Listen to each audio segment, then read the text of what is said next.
হাওড়া জেলার লিলুয়া ভট্টনগরে মা বাসন্তীর পুজো হচ্ছে। তাই বাসন্তী পুজোকে কেন্দ্র করে প্রায় 1 মাস একটা মেলা বসে, বিশাল মেলা। মানে আমি আজকে গিয়ে আমি জাস্ট হারিয়ে ফেলেছিলাম নিজেকে।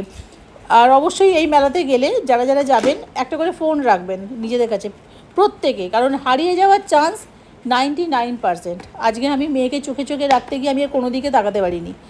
আর এই যে মা বাসন্তীর দেখতে পাচ্ছেন, মা দুর্গাও যে মা বাসন্তীও তাই। মা দুর্গা বছরে দুবার আসেন, এক বাসন্তী রূপে আর একবার আসেন হচ্ছে শরৎকালে, যেমন যখন আমরা দুর্গাপুজো দেখি ঠিক মা দুর্গা রূপে।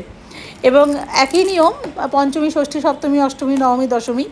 আর এই পুজোর সাথে সাথে চলছে বিশাল বড় একটা মেলার আয়োজন করে এখানকার ক্লাব। কিন্তু এই মেলাটা সবই ভালো, কিন্তু একটা জিনিস দেখলাম, একটা খারাপ জিনিসও দেখলাম, সেটা হচ্ছে ভলেন্টিয়ার খুব কম, যেখানে উচিত ছিল অনেক বেশি ভলেন্টিয়ার দেওয়া। কারণ এখানে বাচ্চারা নিয়ে যে ম্যাক্সিমাম বাচ্চা গেছে, কারণ মেলাতে বাচ্চারাই বেশি যায়, প্রচুর খেলনা যেহেতু পাওয়া যায়।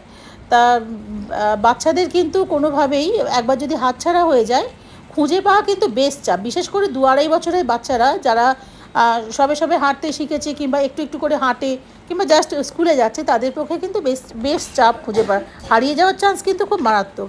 সুতরাং যেসব মা আমার ভিডিও দেখছেন, যদি যাওয়ার কোনো ইচ্ছে থাকে তাহলে অবশ্যই কিন্তু খুব সাবধানে ছেলে মেয়েকে সামলে নিয়ে তারপর যাবেন। আমি আমার বড় বাচ্চাকেও সামলে রেখেছিলাম। আর আমার মেয়ে এখানে এসে পুরো যাকে বলে কী বলবো, মানে কী বলে, হাতে চাঁদ পেয়েছে। সমস্ত কানের দুল, হাতের চুড়ি এইসব কিনে কিনে বেড়াচ্ছে। আর এইখানে একটা ওই শান্তিনিকেতনের একটা স্টল বসেছিল, তার শান্তিনিকেতনের স্টল থেকে আমাকে এই মূর্তিটা গিয়ে আমার মেয়ে আজকে পয়লা বৈশাখে গিফট করেছে। এই জগন্নাথ আর সঙ্গে ওই কৃষ্ণ, জগন্নাথের মুখ আর কৃষ্ণের আদল, এটা আমার মেয়ে আমাকে আজকে গিফট করেছে। নিজের সন্তান যখন কিছু দেয় না, খুব ভালো লাগে সেটা। সে যাই মূল্য হোক না কেন, যাই হোক না কেন, তারপর যদি সেটা আবার আপনার পছন্দ অনুযায়ী হয়, যে সে মেয়ে জানে যে মা কী পছন্দ করে, মায়ের পছন্দটা ঠিক কীরকম। তা মেয়ের পেছন পেছন ঘুরতে ঘুরতে আজকে বেশ অনেক কিছু নিত্য নতুন জিনিসও দেখলাম। যুগ পাল্টেছে, সমাজ পাল্টেছে, পুতুলের আদলও পাল্টেছে, কিন্তু কিছু জিনিস জানেন তো এক থেকে গেছে, যেটা আমরাও মেলাতে দেখেছি। তা এখানে এসে আর একটা জিনিসও দেখলাম, যে খাবারের যে হাইজিন ব্যাপারটা, যেটা আমার বাবা ফোন করে ওখান থেকে 10 বার আমাকে ফোন করে বলে দেন, যেখানে যাচ্ছিস যাবি, কিন্তু জল খাবি না কোথাও, জল কিন্তু কেনা জল ছাড়া খাবি না। আর যেখানেই যায় না কেন, কিন্তু মেলার জিনিস খেতে যাস না, পেট খারাপ হবে।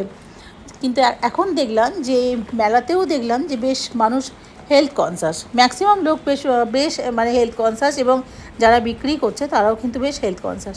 এখানে এই কাঠবিড়ালি আর এই পুতুল আর এই সফট টয়েজের মাঝখানে আমার মেয়ে যথারীতি হারিয়ে গেছে। আমি এখানে মেয়েকে দেখতেই পাচ্ছিলাম না প্রথম। তারপর দেখলাম ছোটো ছোটো পুতুলের কাছে আমার মেয়ে দাঁড়িয়ে আছে। এই পুতুলগুলো কিন্তু আমার কিন্তু খুব ভালো লাগে, কিন্তু আমার মেয়ে আমাকে আজকে কিনতে দিল না। তার কারণ হচ্ছে, ও কোথা থেকে কোনো একটা মুভি দেখেছিল যে পুতুলের মধ্যে ভূত চলে আসে। তা আমাকে সে বললো যে আমি পুতুল কিনবো না। যাই হোক, এইসব মা মেয়েতে তর্ক করতে করতে বাড়ি